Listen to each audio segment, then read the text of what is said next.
Welcome to the Compliance 911 Show, a no-nonsense podcast discussing hot topics for today's busy compliance professional. It's everything you wanted to know about regulatory compliance, but we're afraid to ask. And now, here are your hosts, Dean Stockford of M&amp Consulting and Len Suzio of GeoDataVision.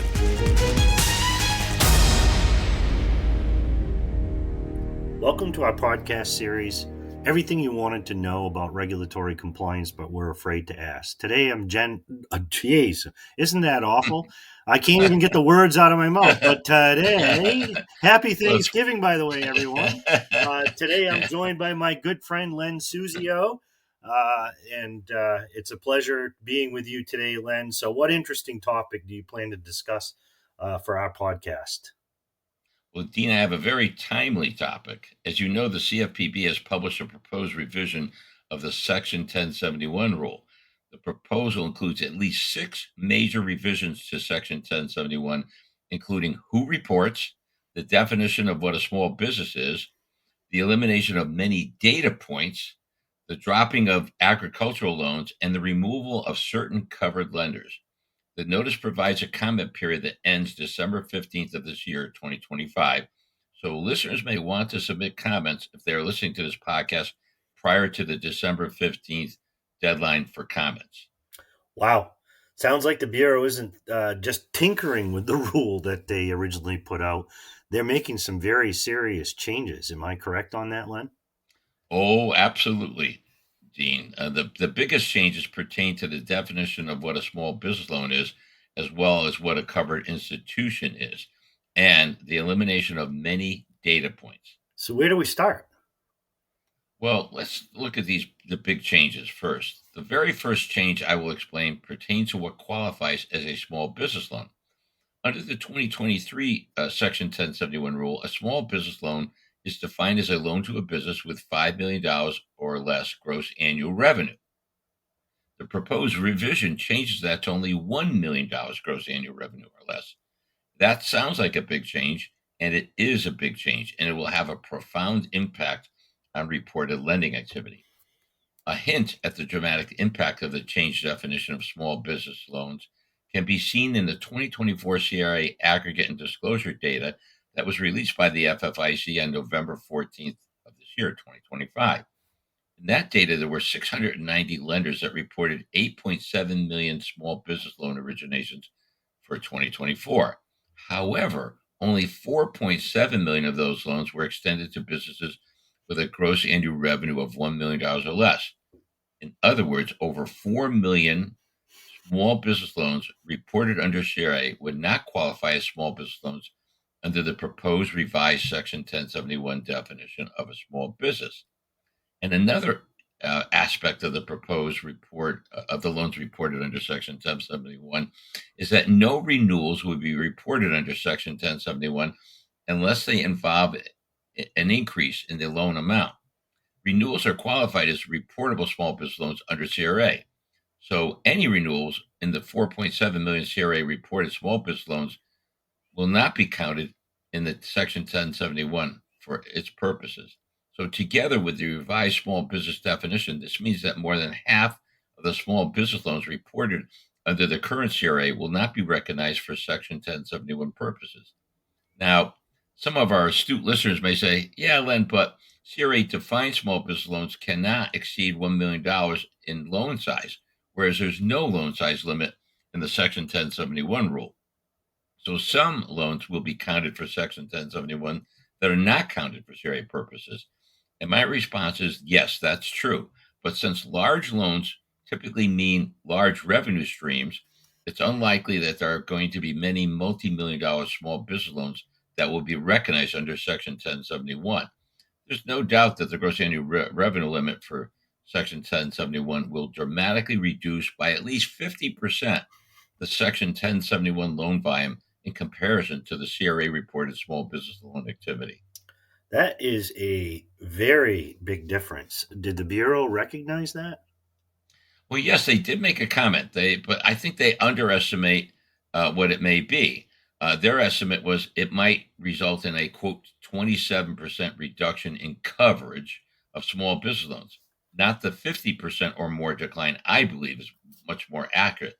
It looks to me like they considered only the change in the definition of a small business loan and not the change in covered lenders, which you and I are about to discuss, which is going to reduce the reported lending activity all the more. So Hmm. I think the real impact is going to be a cut of more than 50% of the reported small business lending activity compared to the CRA activity. Kind of crazy because I think it's against what the legislative spirit of the rule was supposed to be. But in any case, Hmm. what other big changes do you see coming on Section 1071's proposed rule? Well, what I just hinted at was it can be seen in the definition of what a covered lender is, which the Bureau has changed from an annual, that means for each of the two preceding calendar years, minimum of 100 qualified small business loan originations under the current rule, to a threshold of 1,000 small business loan originations for each of the two preceding calendar years. Boy, that's a big change. I would guess it would dramatically reduce the number of covered lenders. Oh, yeah. Again, let's take a look at the 2024 lenders who reported small business lending activity under CRA. And it shows that only 80 of the 690 lenders who reported small business loans for 2024 would be covered under the proposed rule. That means many more CRA reported business loans would not be reported under the proposed changes in Section 1071 simply because the lenders won't be subject as a covered institution, therefore will not report. And by the way, another interesting insight provided by the 2024 CRA data uh, indicates that 10 of the 80 covered lenders under Section 71 extended more than 91% of the small business loans reported under CRA for the year 2024 for that entire group of lenders. So basically, the overwhelming share of Section 1071 small business lending activity would be generated by only 10 lenders in the entire country. Now, again, that compares to the 731 lenders who report both small business loans and small farm loans under the Community Reinvestment Act. Obviously, Section 1071 activity will be very narrowly focused on as a result of this. Now, keep in mind that the proposed Section 1071 rule will not include agricultural loans. That's another big change. So there's going to be an awful lot of lending activity that will not be reported under Section 1071 that historically has been reported under CRA. The revised definition of a small business loan, the change to the covered lender threshold, the disqualification for most renewed loans, and the elimination of agricultural loans will all result in a dramatic decrease in the loan volume scrutinized under Section 1071. So, Len, you've covered two blockbuster changes in the proposed Section 1071 rule. And quite frankly, in my opinion, I think it's certainly going to, again, kind of modify or change what what legislature had in mind when they were implementing this rule. But what else does the Bureau propose? Well, another big change is they're proposing that they will eliminate all the what they call the discretionary data points. The only data points that in the proposed rule that they expect to be retained by the Bureau are those maintained or mandated by statute. This means that dozens, maybe 60 to 70 data points in the proposed revision to Section 771 will be removed. Eliminated would be data points relating to pricing, the North American Industrial Classification System codes, the number of workers, the application method, the application recipient, denial reasons, and disaggregated race and ethnicity categories, et cetera, et cetera. I know that that's going to be a welcome news to a lot of our listeners because I do think the Bureau went a little haywire when it took its discretionary authority and took what were maybe a 10 mandatory report data points under the statute and expanded that to over 80 data points. So it's going to go back to really what strictly is mandated or required by the original statute itself. Yeah, Um, I would say a vast majority of our audience today is very thankful for all of this, but yes. for what you're Mhm. saying. But I mean, I just again thinking about this, it's like, wow, I'm not really sure the value after all of these modified changes, if they unfold as you have indicated. So I guess now that we have the big picture, is there anything you'd like to recommend to our listeners as we approach this? I'll call it a very tight time frame. Yes. Oh, yeah. We're talking only a couple of weeks from the day we're recording this. Before I do that, I do want to mention, too, that the Bureau does intend to maintain what's called the firewall, which mandates that the isolation of the government-mandated data regarding race and ethnicity and sex, etc., from anyone involved in the credit decision process, unless someone is unavoidably involved in the application and credit decision-making process itself. I believe that would be true for many, if not most, business loan applications, because typically a commercial loan officer takes the application and presents the credit to the credit committee for approval, or he or she may have the authority themselves to make the decision on their own. The rule does provide for an exception when isolation of the GMI is not possible for certain people in the credit granting process. It will require the posting of a notice to the borrower or the applicant.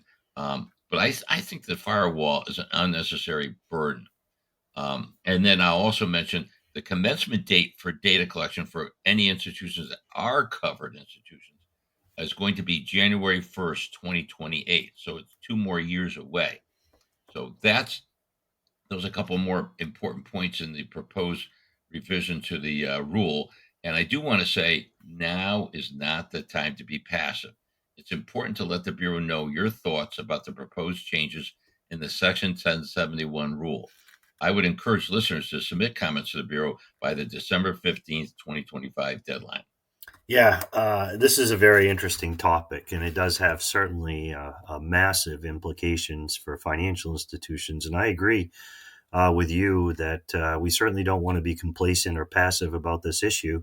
As the old wedding saying goes, speak now or forever or forever hold your peace. So great topic, Len. And like I said, I think we pointed out some interesting challenges for institutions in the new proposed rules. So very interesting stuff for sure. This is Dean Stockford from M&amp Consulting.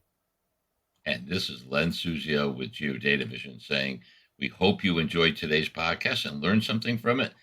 Please, we encourage you to send us requests for any topics you'd like us to cover in the future. Thanks for listening to the Compliance 911 Show.